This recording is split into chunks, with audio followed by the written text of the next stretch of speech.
Ready start. महोदय, वरिष्ठ चुनाव आयुक्त ने यह कहकर एक धमाका कर दिया है कि देश में राजनीति का अपराधीकरण अत्यंत गंभीर स्वरूप लेता जा रहा है तथा सरकार इसे रोकने की दिशा में गंभीरता के साथ कोई कदम उठाती हुई प्रतीत नहीं होती। उन्होंने इस संबंध में आंकड़े प्रस्तुत करते हुए कहा है कि वर्तमान संसद के 40 सदस्य तथा विभिन्न राज्य विधानसभाओं के 4072 सदस्यों में से 700 सदस्य विभिन्न आपराधिक मामलों में संलिप्त हैं तथा उनके विरुद्ध विभिन्न अदालतों में केस चल रहे हैं। पिछले लोकसभा चुनावों में 1500 उम्मीदवार आपराधिक पृष्ठभूमि वाले थे, जिसमें सर्वाधिक 530 उम्मीदवार उत्तर प्रदेश में थे। उन्होंने कहा कि राजनीति में अपराधीकरण का कैंसर जिस गति से बढ़ रहा है, उसे देखते हुए संसद को यथाशीघ्र कानून बनाना चाहिए तथा आपराधिक पृष्ठभूमि वाले उम्मीदवारों के चुनाव में खड़े होने या उन्हें राजनीतिक दलों द्वारा टिकट दिए जाने पर रोक लगाई जानी चाहिए। माननीय आयुक्त ने कहा कि अगर इस प्रकार के कदम तत्काल नहीं उठाए गए तो शायद चुनाव आयोग के लिए अगले चुनाव उस प्रकार से शांतिपूर्वक करवाना संभव नहीं होगा जिस प्रकार पिछले चुनाव करवाए गए हैं। विभिन्न राजनीतिक दल 1971 से चुनाव सुधारों तथा राजनीति में अपराधीकरण को रोकने की बात करते आ रहे हैं। गत वर्ष एन वोहरा कमेटी ने भी राजनेताओं, नौकरशाहों तथा अपराधियों के संबंधों के बारे में अपनी रिपोर्ट दी थी। बताया जाता है कि इस रिपोर्ट में ऐसे अनेक तथ्यों का उद्घाटन किया गया है जिससे कई राजनेताओं व पूर्व तथा वर्तमान वरिष्ठ नौकरशाहों का करियर खतरे में पड़ सकता है। आज स्थिति यह है कि कोई भी राजनीतिक दल अपराधियों की निकटता से मुक्त नहीं है। राजनीति व चुनावों में आज जिस प्रकार धनबल और बाहुबल की आवश्यकता बढ़ी है, उसी अनुपात में इन दलों पर धनाढ्यों, आर्थिक अपराधियों तथा अन्य अपराधियों का वर्चस्व भी बढ़ा है। कभी आर्थिक अपराधी और माफिया राजनेताओं के संरक्षण में काम करते थे, लेकिन अब तो यह स्वयं विभिन्न राजनीतिक दलों के टिकटों पर चुनाव लड़ने लगे हैं या जहां यह संभव नहीं है वहां स्वयं अपने राजनीतिक दल बनाकर राजनीति में आने का भी प्रयास कर रहे हैं। पिछले चुनाव में कुछ अपराधियों ने जेल से ही चुनाव लड़ा और वे जीत भी गए। अपराध जगत में राजनीति में अपने पांव जमाने का नवीनतम प्रयास करने वाला मुंबई का माफिया सरगना अरुण गावली है, जिसने शिवसेना के मुकाबले में राष्ट्रीय सेना का गठन किया है। मुंबई में राजनीतिक क्षेत्रों में यह चर्चा है कि उसे शिवसेना भाजपा विरोधी राजनीतिक दलों का समर्थन प्राप्त है।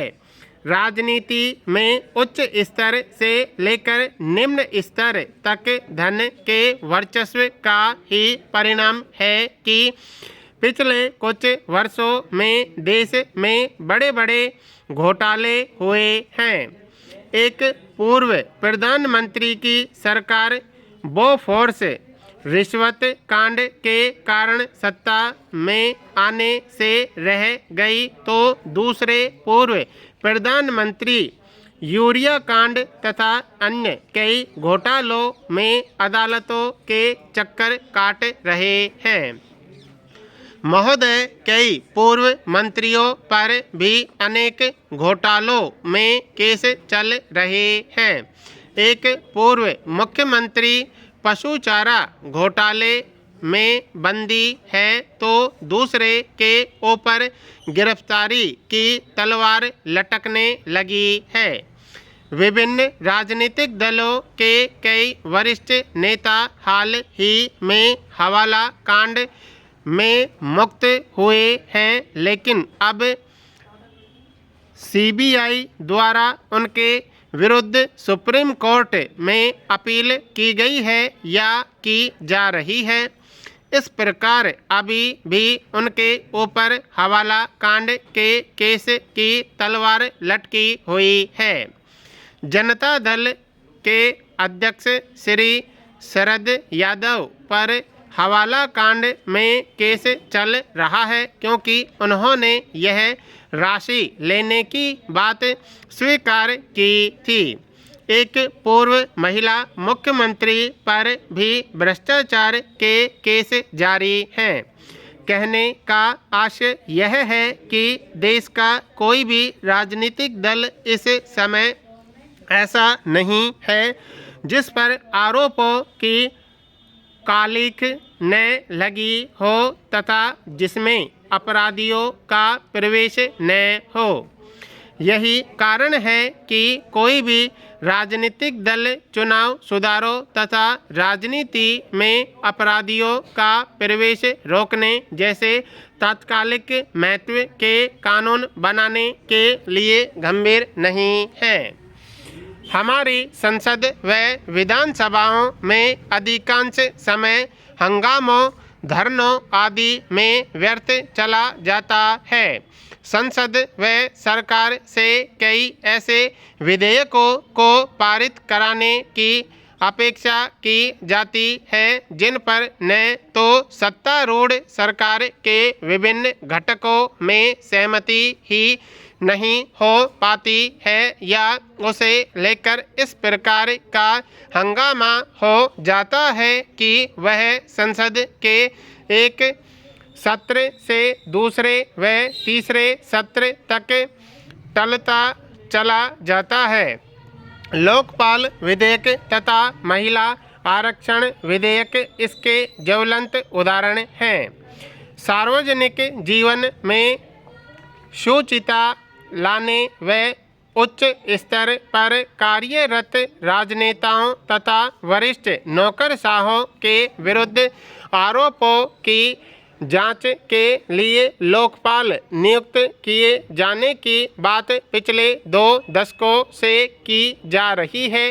1-2 बार बिल भी आए लेकिन वह हर बार रद्द होते रहे।